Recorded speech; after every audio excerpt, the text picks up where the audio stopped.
So yesterday we saw about collections framework and array list, right? So what's the array list? We have a sequence of elements which are of same type, uh, which is enforced by this generics, and we can add those n number of elements, and we can have some inbuilt methods inside that list class itself or array list class itself. And we can access those elements, and we can remove, we can access using indexes, those things we saw. And one big advantage of this array list over regular arrays is like array list is unlimited, right? The size is unlimited. You can go and add any number of elements inside the array list. That's one biggest advantage. Uh, so we'll today see what is linked list actually. So we saw yesterday, right? In the array list, we'll have this thing arranged in sequential manner in an array. So wherever we are in any element we are, will if we move, I mean, if we look up in the next memory address, then we'll come to know what's the data in it. And if the next memory address is not there, then it will throw null pointer exception, right? Or if you try to access the index of something which is not there, and it will try to throw array out of bound exception. Right? One more thing I will show you.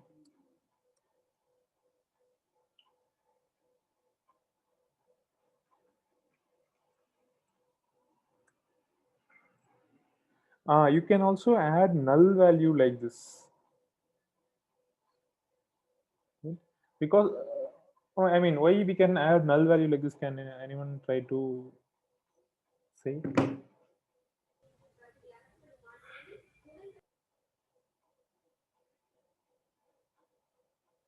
anyone try to say?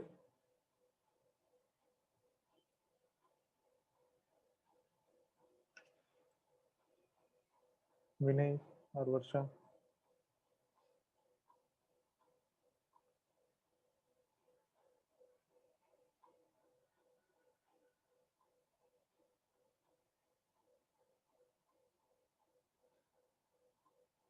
Okay, let me answer that. We can add null value because it is of type wrapper class, right? It is not a primitive type. If it's a primitive type, we'll not be able to add null values. Because it's a wrapper class, we are able to add null values. Okay? But we should be also very careful with handling this kind of null scenarios. Okay, we'll move to linked list.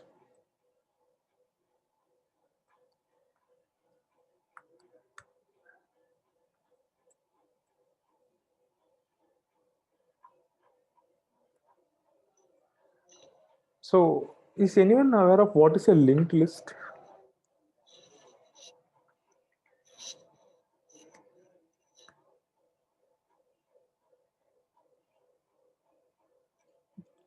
Can anyone try to say?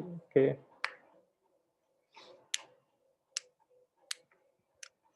What about Vinay, Shiva, Mithun?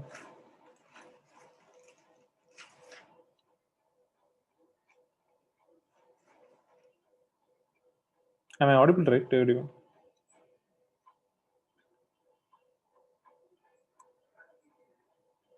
Okay.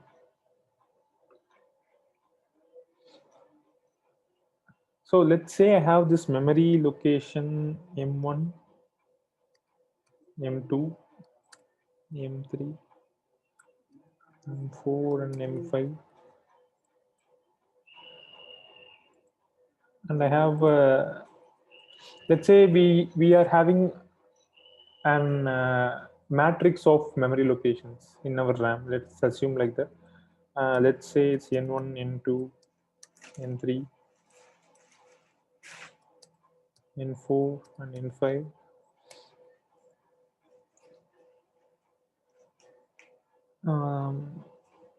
A1, A2, 3, 4, 5.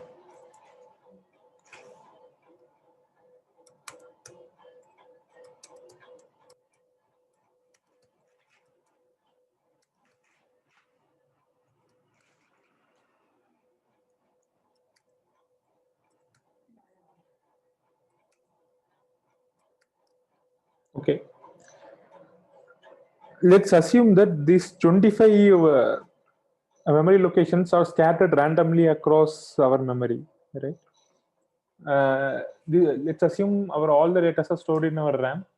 Every byte has a own memory address, we know, right? And since I mean these are some M1 to M5, N1 to N5, A1 to A5, B1 and X1 series, and these are not in a continuous manner in our memory. These are not continuous blocks in our memory. These are some random blocks in our memory. This M1 might be in the address 0x00, or this X1 might be in the address completely random address 483E. Right? It's not a kind of extra representation of address, X address. Just assume that it's kind of an entirely different address. Let's say this M1 is in Bangalore and this X1 is in Hyderabad, right? So these are completely different areas, blocks in memory. Even if X1 is a Hyderabad, let's say this X2 is, let's say Guntur, right? These are completely different areas in memory, right? So what happens is like, if I am initializing a linked list,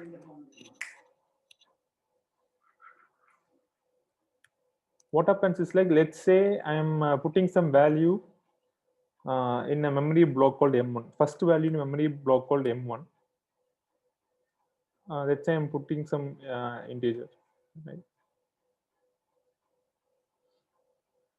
What I will do, let's say this first block is M1 and I'm putting a value integer here. Now I wanted to add a second element to that linked list, right? That second element may be any element in this 25 memory blocks apart from this M1 which is already initialized. Let's say second element is added in the location A3. Okay? Let's say this integer value is 5. And I wanted to add second element, something like this. If I wanted to add -3, then the second element, let's say it is added in location called A3. We'll be adding an integer. And its value will be -3, right? So now these are totally random memory address location in our RAM.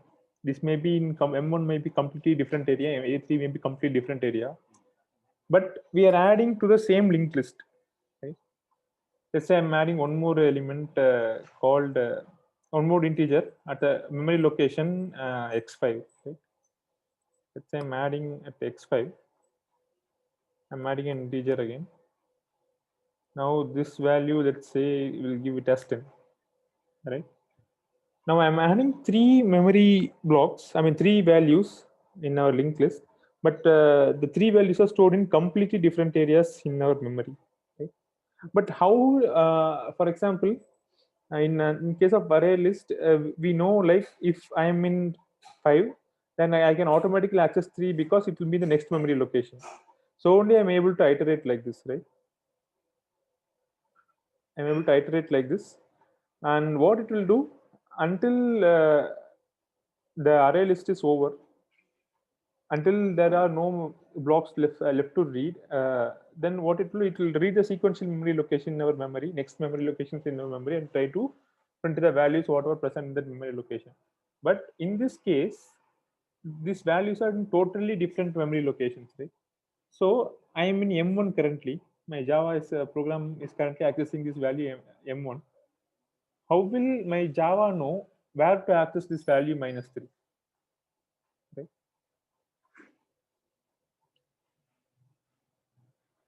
So when you access this area called my A3, then only you are getting this value -3. Right? So how will our program know where to look for the next memory location? Can anyone say? Can anyone guess?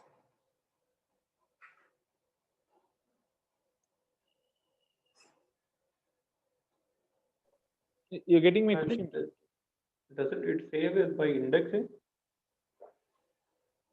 No, indexing is something which we do in array list, right? Index all the memory locations and we access the sequential memory locations. But in case of linked list, what is happening? I mean, okay, leave the what is happening part. How my Java can know that next value is located in this A3? You can think of any implementation how it will know. Okay. Or if you are a developer of such kind of program or such kind of implementation, what you will do so that M1 knows where is A3.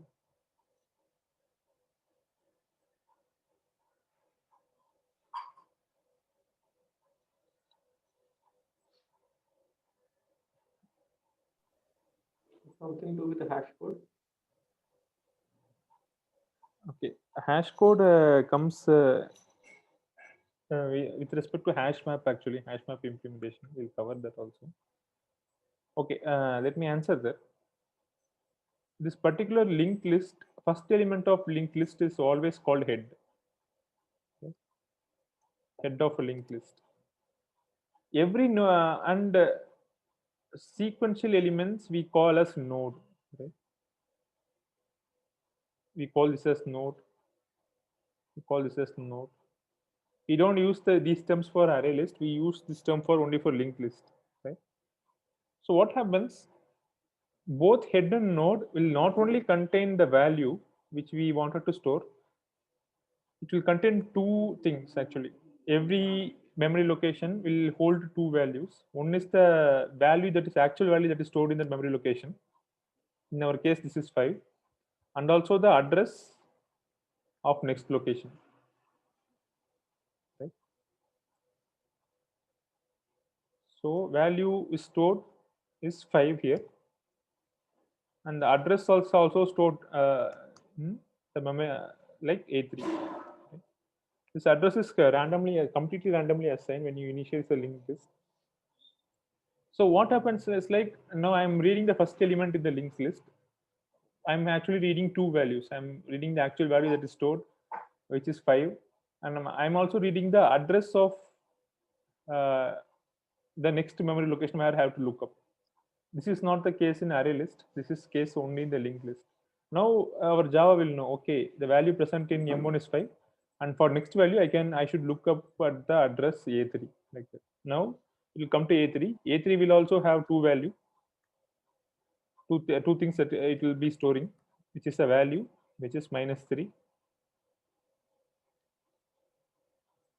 and an address which is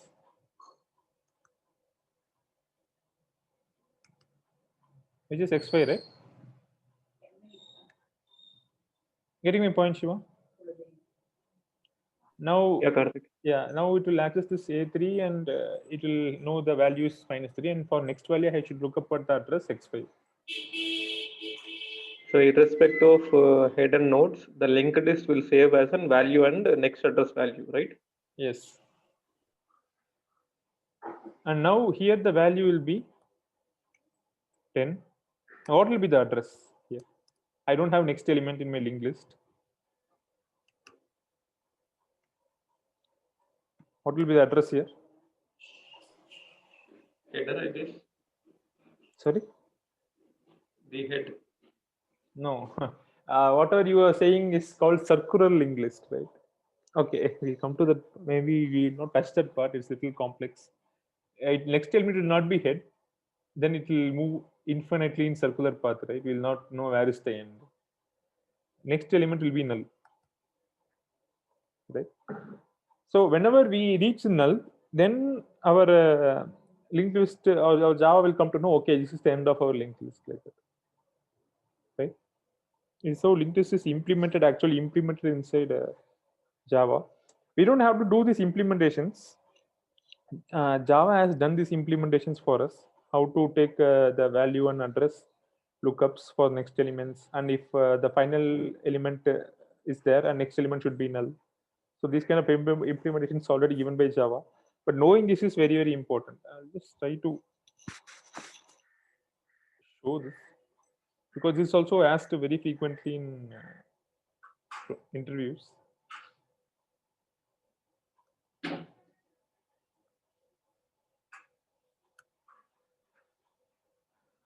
So we have our linked list class which extends this abstract sequential list and implements our list. They have declared an integer variable, and they have also declared a variable of type node. Can you see, right? I'll try to show this node class. Right, this node class has pointers, right? Previous and next pointers. I'll come to what is this previous pointer. Forget about this previous pointer for now. What is this next pointer? E is an item. In our case, it's an integer element, right? Forget about this previous element. Forget this exists. Now just see only two are existing now, which is an item of type E, and which is of a pointer next, node of pointer next. Now with this two information, I can access this element E, which is the integer in our case. I can also access the next element, because this particular next will store the address of the next element, which is of type node. Right? And if you see how a linked list is added,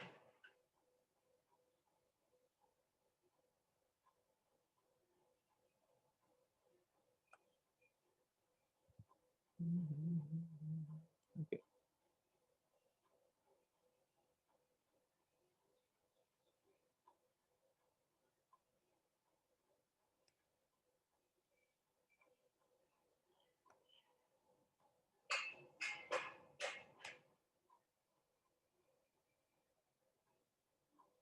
So now if I wanted to add something in the last of the linked list, what it is doing, it is accessing this node, right?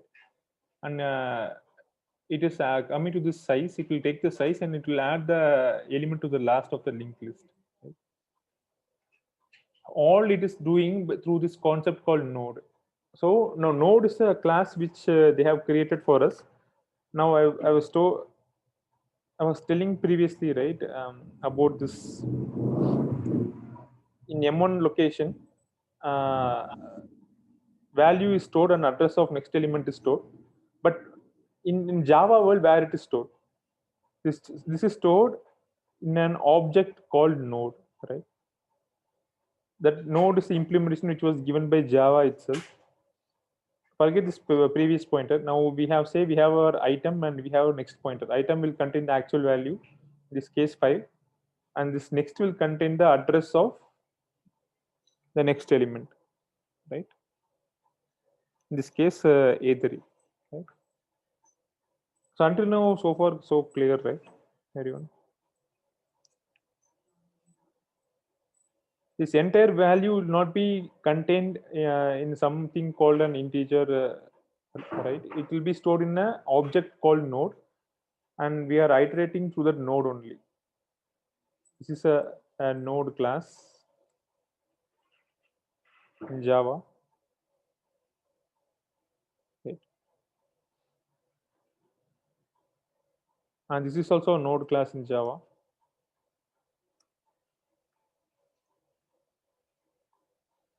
This is also a node class.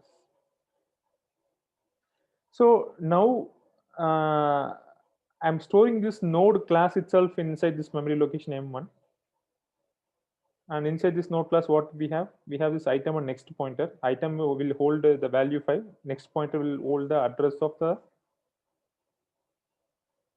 next A3, which is A3 itself, right? Until now, clear, right? Shiva or Mithun or everyone? Okay. Now we'll see what is a doubly linked list. Whatever we saw is a linked list, right?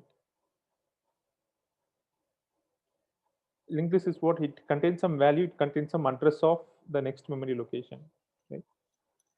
But what if I wanted to access the value of M1 from A3? Is it possible? Accessing the value of A3 from M1 is possible because we have the value for M1, and we also have the address of A3, right? So it is easy for us to look up in the address A3. But let's say I wanted to look up M1's value from A3. It is possible in array list because again it is all in the sequential memory location. From when I'm accessing this value 40, I can access this value -3 because just I have to look at the previous memory location, right? By accessing this value 40, I know the current memory location. Just by accessing the -1 location, then I will be able to access this value -3, right? But in case of linked list, I have to know the address. Now, in this particular memory location called A3, I have only address of this X5, right?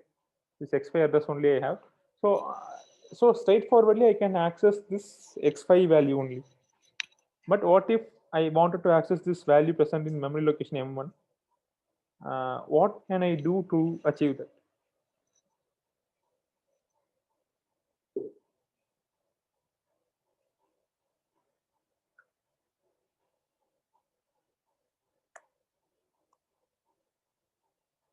Can anyone unmute yourself and try to answer that? Can you just repeat the question? Okay, from M1, I can access the value in the address A3 only because I have only that information. And similarly, from A3, I can only access the value in the memory location X5 because I have only that address information with me, right? But what if there's a scenario I want to look up in the reverse, as we can do in a what say array list? So from A3, I want to access the value M1.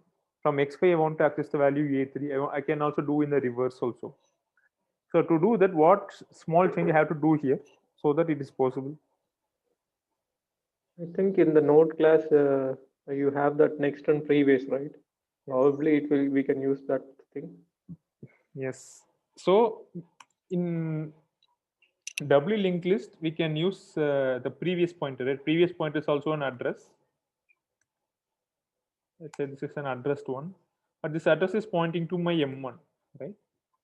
And similarly, address, and this is pointing to A3. Now here also I can have another address. Now this will point to where?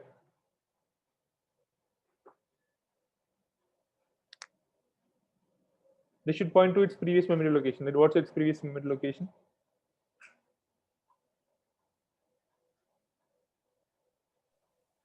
Let me guess, it should be null. Yes, it is null, right?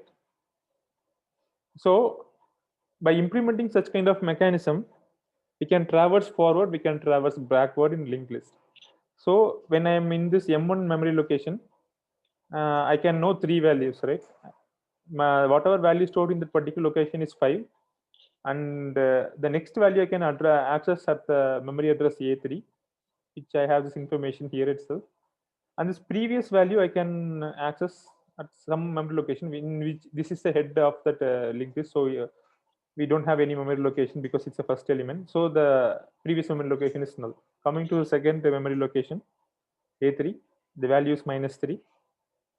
And the address to the next memory location is X5. Previous memory location is M1.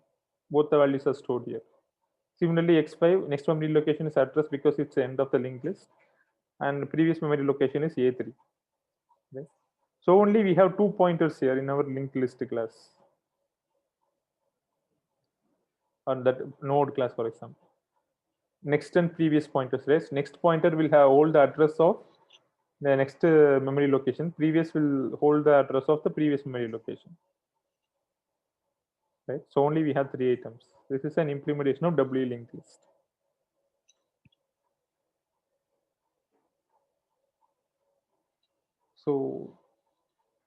So far so clear, right? Whatever we are trying to do here.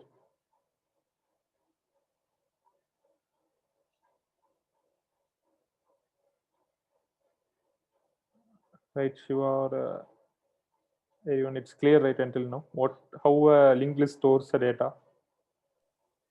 Yes. Okay. Okay. So we are storing the data in such format, but there is one biggest advantage of storing a data like this. There is small disadvantage also, but there's a biggest advantage also by doing something like this. Go to this advantage. So what can be an advantage of doing something like this? Having some data structure which can hold and addresses of previous and next memory locations as well as the value. What's the biggest advantage? Can anyone say?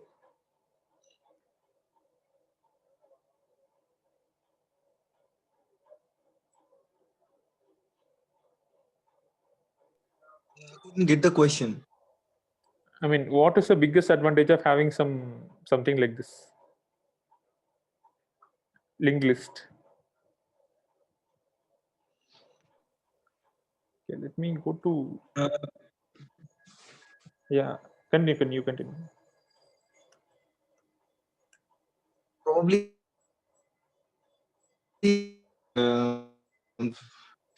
what I can say. If I want to store any data in a sequential manner, Okay. and I'm retrieving some information from some place, and I am trying to store it in a sequential manner. In this In scenario, sequential manner is already there in array list implementation, right? We are in array list also. We are storing in a sequential manner only. Then what's the purpose of this linked list? I mean, it's not storing in a sequential manner actually, right? It's storing in our data in a random memory address. It's not sequential. It appears to be sequential because we just have the address of next memory location where the next value will be located. We just have that information so that it appears sequential, but it's not actually stored in a sequence memory location. Right? For sequential, yes, we have our array list. Then what's this linked list?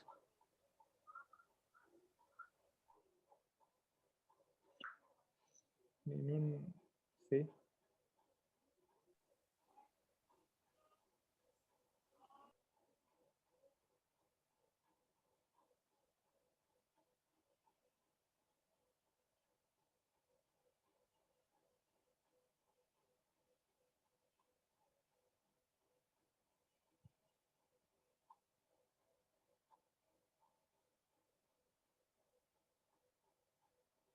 M1, A3, right?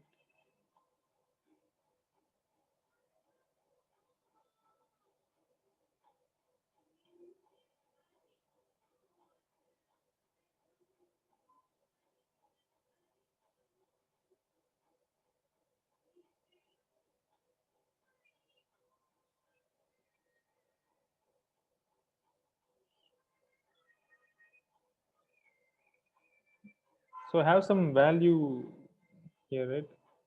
M1, I have some value called 5. I have 5 here, right? I have some value called -3 here. I have some value called 10 here. I also have this address location. I'm directly pointing the address here, and the final location is null. I can also look up in the reverse. I can look up like in this direction also, right? If you go here, then this value is also null. This is how linked list is implemented, right? This is how it looks in the memory. These are random memory blocks. In this M1, I have this value 5, and I have also this address location, which is pointing in two directions: previous and next pointers. Previous pointer is null for M1, next pointer is A3 for M1. And similarly, A3 previous pointer is M1, next pointer is X5, and its value is -3. For X5, previous pointer is A3, next pointer is null, and value is 10. There's one biggest advantage of storing something like this. Okay, let me answer that.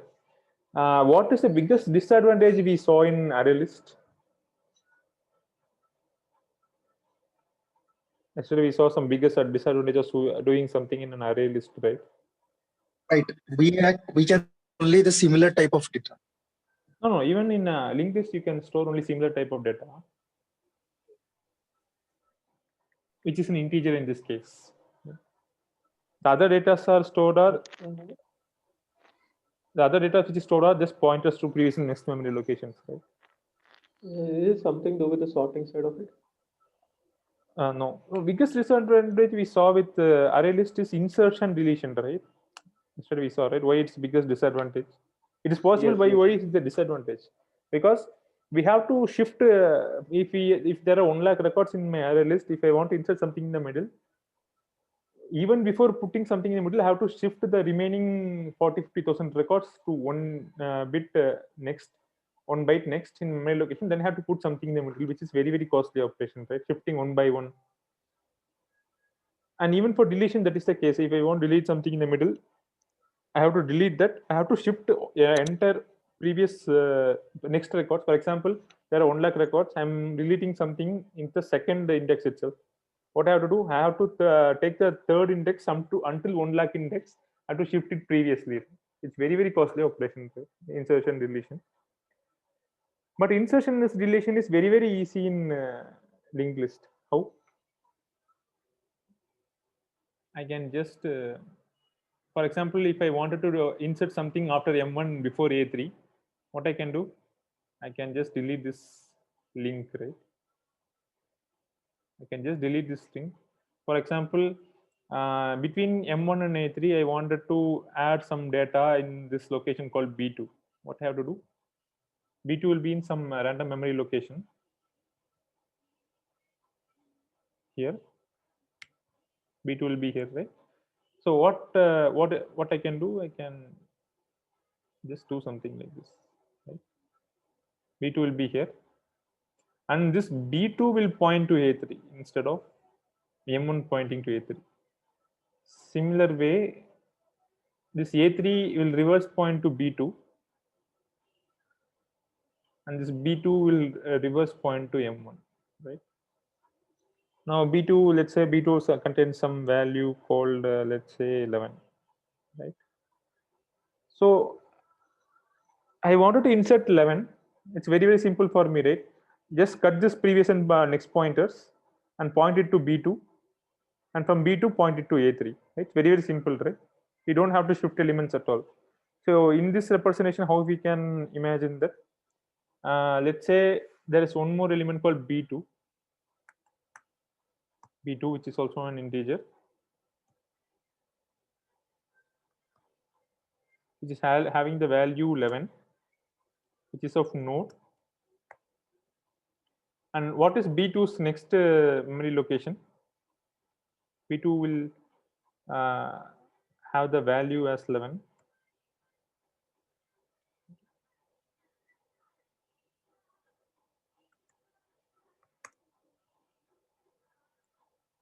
And address to the next pointer will be A3, right?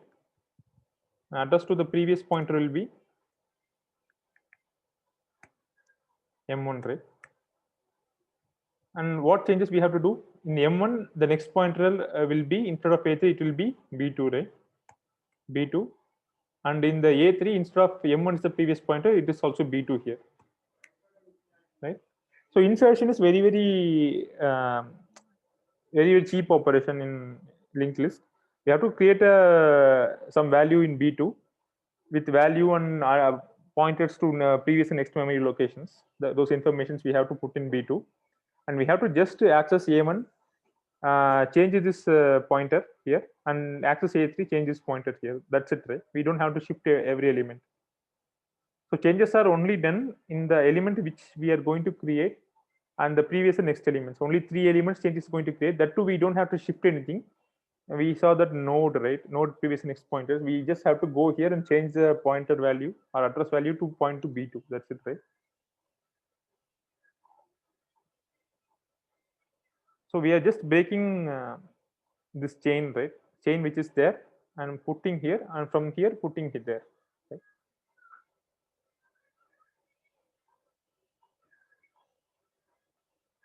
I mean, everyone is getting the whole point, right? Yes. Okay. So similarly, if I want to delete B2 also, it's very piece of cake, right? Just I have to delete the entire B2 from my Java and re-establish this connection. Right? That's it, right? Deletion is even more simple. Delete B2, delete this particular B2 entirely, and point this next address to A3 and point this previous address to this previous address to M1. Very simple. Okay? That's how you delete. So one biggest advantage of using a linked list is insertion and deletion is very simple and useful, and it's a very cheap operation.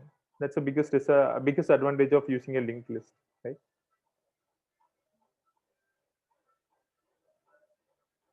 So that is a disadvantage of array list, and which is also a biggest advantage of link. What's a little disadvantage of a linked list?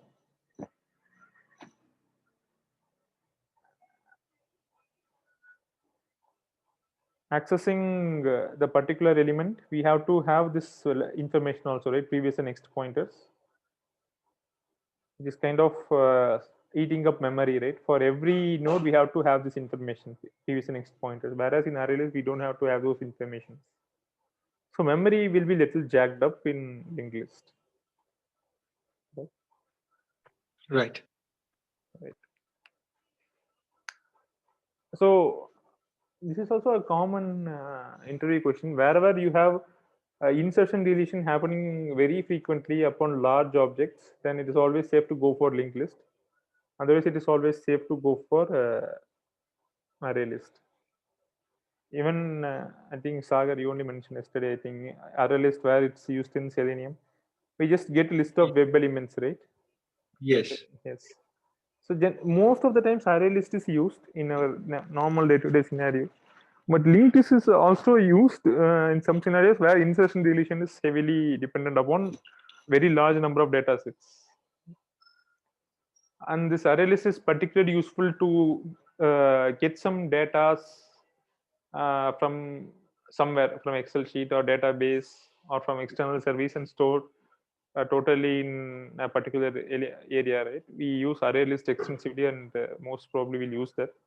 And we also use those in taking list of web elements, right? For example, if I wanted to access all the links in a particular web element, I can just probably say diver.find element by tag name /a, and what it will do, it will take all the elements from the web page which is links, and it will have to store somewhere in our Java, right?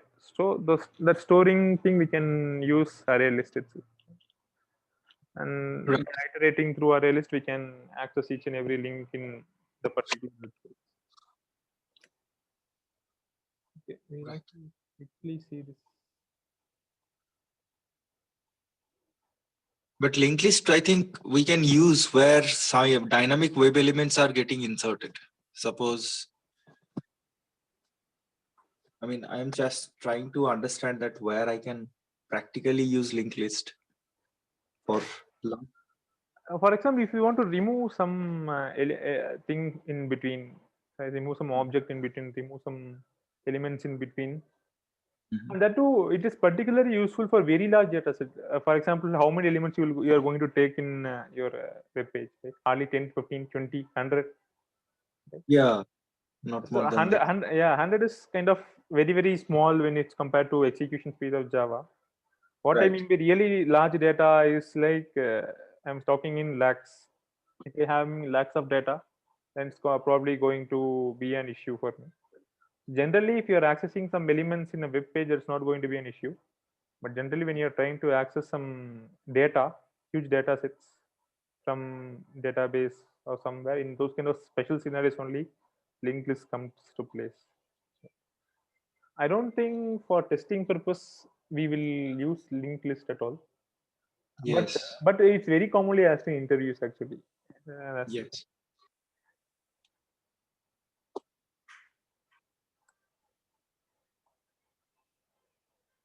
Of our main method.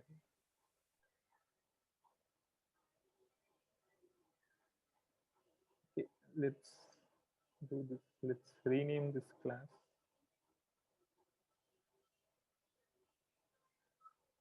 Rename this class to linked list test because we already have the linked list class. Right.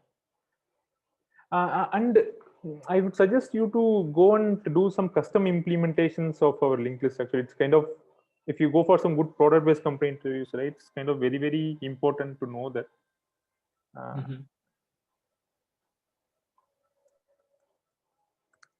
Let's say you take the example of Geeks for Geeks itself, right? Just take this single, I mean, it will give some very good representation of linked list. What is the most commonly asked interview question with respect to linked list is like two things: reversing the linked list and reversing the linked list in batches, right? So there are a few topics where you can go and implement your linked list by yourself. In our case, we have a linked list implemented by our Java itself. Right? This linked list class is given by Java itself. But instead of using the Java, you can go and implement your custom linked list class itself, right? By doing something like this. Let's take Java example itself. See what they have done. They have created a class node itself, which we are creating, not anyone is creating. We are creating class, and we are just having this node head pointer in the parent class. Right? This is a inner class. This is a parent class, and see this main method here. What they are trying to do. We have this push method which we only define, right? If we push something here, it will store in the random memory locations, but we'll also have a pointer, right? If we push, what will happen? This push will initialize a new node, right? It will initialize a new node. So what's this node? This node is particular, which we declare here. It is calling its constructor. If you can see here, it's calling its constructor, right? And we are passing the data to its constructor. By calling its constructor, what is happening? It is just getting this data and putting into this variable called data, right? And what happens after calling this constructor? Yes, now we are initializing the next value here, right? What is this next value? Next value should be head because it is a head of the linked list, right? In the first, when we are going to initialize the first, we are putting the value of next also, right? So next value is what? In this case, head. And if you want to insert the second element, it will be head dot next, right? You just explore this. It's kind of very, very useful, and there are a lot many edge cases that you will cover when you are trying to do this. You can push the data in the linked list by your custom implementation. Even you can delete some data in the linked list, right? And the logics which they are using is kind of very, very tricky logic. I mean, it's not, I will not say tricky. It's kind of little give work to the brain to handle this kind of logics, right? It's very useful, and if you can explore this, it's kind of very, very good for some product-based company interviews.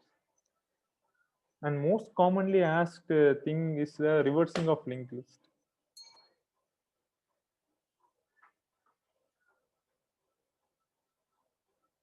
Okay. So if I have a linked list something like this, I have to reverse something like this.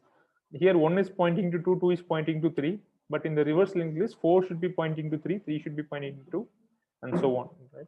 Explore this problem. It's kind of very, very good problem to solve, actually. Explore this particular problem, reversing a linked list by yourself. Okay. Okay. Similar notions go for linked list also. Let's say I want to do a linked list of integer. Maybe I'll declare list itself. List of integer. Let's say L1 equal to new linked list, right?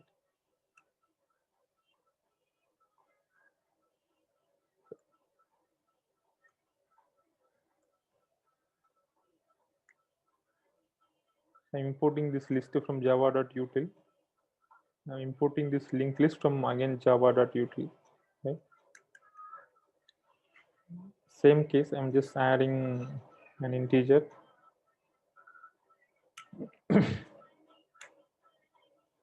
As is similar to push method, which we saw in our custom implementation, we have this add method here. Both will do similar functionalities only.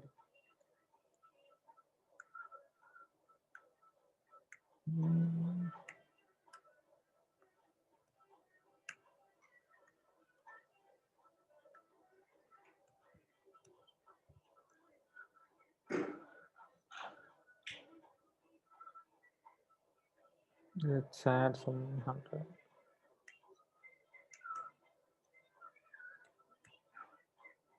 Similarly, we have this for each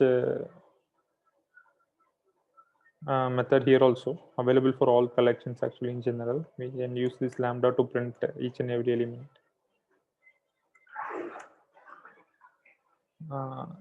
Let's say instead of println, I'm just using print actually. Difference between print and println is like println prints in new line. This print method just prints in a same line itself, right? Just try to run this program. I think you can give us a little space. Oh, okay. Oh, sorry, Sagar, right?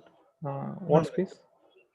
no. I thought that after print we need to when you are saying you're declaring a string, printing a string, then I think there should be a space in between to understand that the datas are getting. Right. Maybe I can put a space here. I think it would be better, right? So now all these 4 data are printed, right? Now removing is also a similar task what we saw in array list.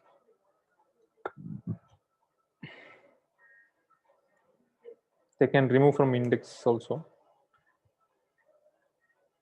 Let's say index 2, right?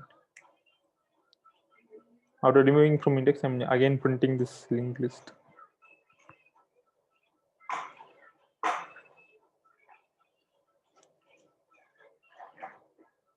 So in the first time it has printed 39 minus 100, and second time it has printed 3900 only. In the second index is 2, right? Now that is not printed. Maybe I will just put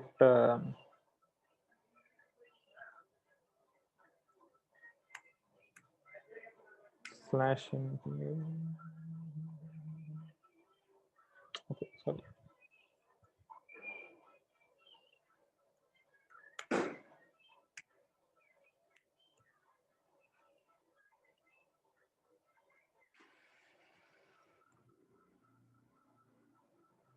So in the first time it has printed 39 minus 100, and we remove the index 2, right? Just because it has mentioned that index and all, it doesn't mean it is removing the index itself. I mean, that doesn't mean it is removing the data is stored sequentially in our memory location. It is stored in arbitrary memory locations, but they are terming it as index for better readability and understandability, right? And we know, right, what is this backslash in? Yeah, I think everyone know, right? Yeah, I have a few escape sequence like this, like backslash and backslash t, and I can use explicitly like this also. Right? It will print in 2 separate lines. I mean, everyone is aware, right? What is, I mean, about others? What about others who haven't answered? What is backslash in?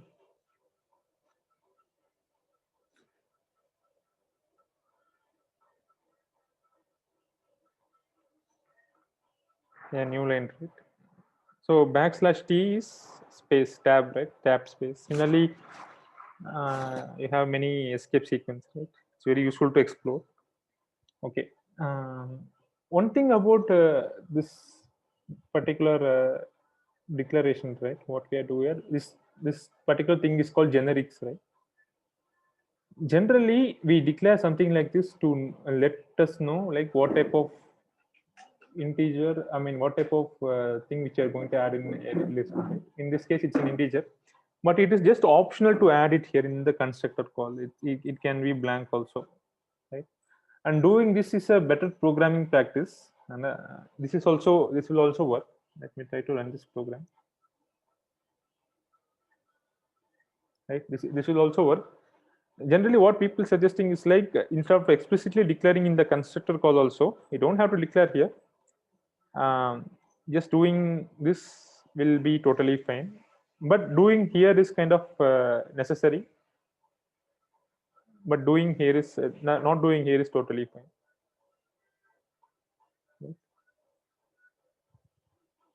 just wanted to show one more thing. So if we do something like this, it will still execute, but it will throw a warning, right? This is a raw type and it should be parameterized. So what we are trying to do here is like we are defining the concept of type safety itself, right? And we don't know what kind of thing is this, right? It is what is this thing is made of. This is a type integer or this is string or what it is. We don't know, right?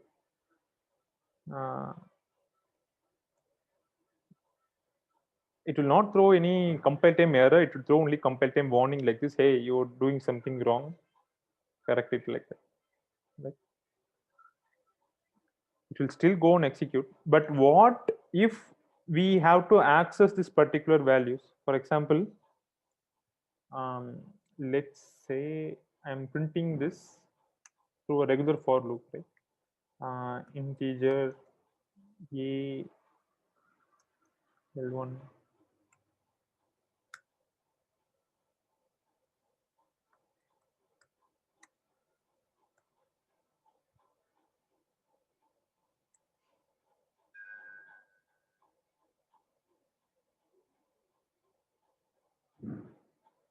Now it's throwing me an error, right? See, you have some data mismatch. We don't know what type it is. It cannot necessarily be an integer like that, right? But if you declare something like an integer, this is always a good program practice, because without doing that, it will always lead to an error, possibility of an error. See, now it's throwing a compile time error itself. Like, hey, you're doing wrong. It's not throwing just one, it's throwing error itself. It should be of type integer. So this type safety is kind of very, very important in Java world, right? Without this, it will lead to so many problems in future. Now, this for loop also is kind of okay, right? This will also work, right? So this type safety is very, very important in Java world. But not doing here in the constructor calling is totally fine, because we already know what type it is in the declaration part itself. That's the main thing we wanted to know. And apart from that, we have some regular methods, like if we clear all the particular element in the linked list, then nothing will be there in the linked list, right?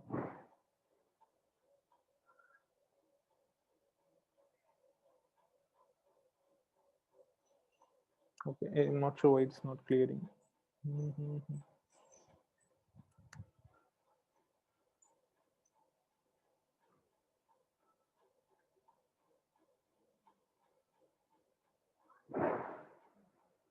Okay. Optional operation. Okay.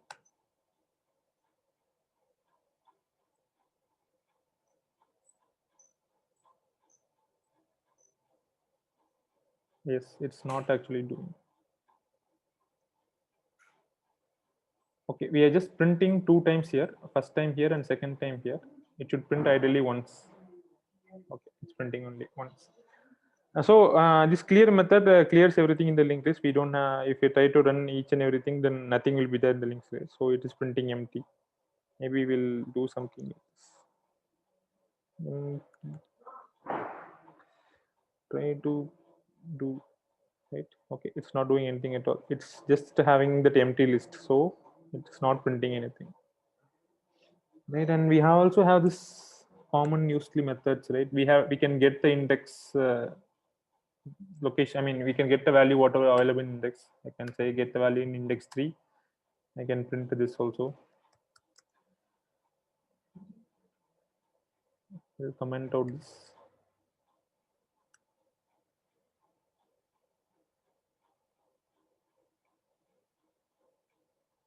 Okay, there's nothing in index 3. We'll try to get in index 2. Okay, index 2 is 100 here, right? It's printing out empty for that every empty thing. Okay, so we can get the index also. Similarly, whatever method, generic method available inside our regular array list, it's also applicable to linked list. Just that its implementation is kind of totally different from whatever we saw in array list. You can get size. You can sort it. Right. Those are the regular things. Fine. I think we can wrap up the session with this. So linked list, it's kind of very useful in many advanced programming concepts. People use linked list actually to many things. Actually, if you know linked list, tree is also very useful. Tree is kind of an advanced linked list, right? It's kind of an extension to a linked list. Tree, and this graph is also an extension of tree. So if you know linked list basics, cracking a tree or a graph is very useful, and it's also asked in very kind of good tech companies also. So explore whatever I said about linked list in Geeks for Geeks about reversing those linked list and those things. It will be kind of very useful learning curve.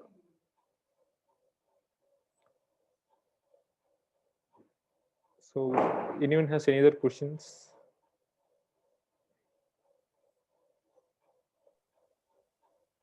I don't have, but I will try here with my laptop. I mean, I'll try here, and then if I get any doubt, then I'll definitely ask. Okay. Others? Okay. So can you wrap up the session then? Yep. Okay. Thank you. Thank you for joining.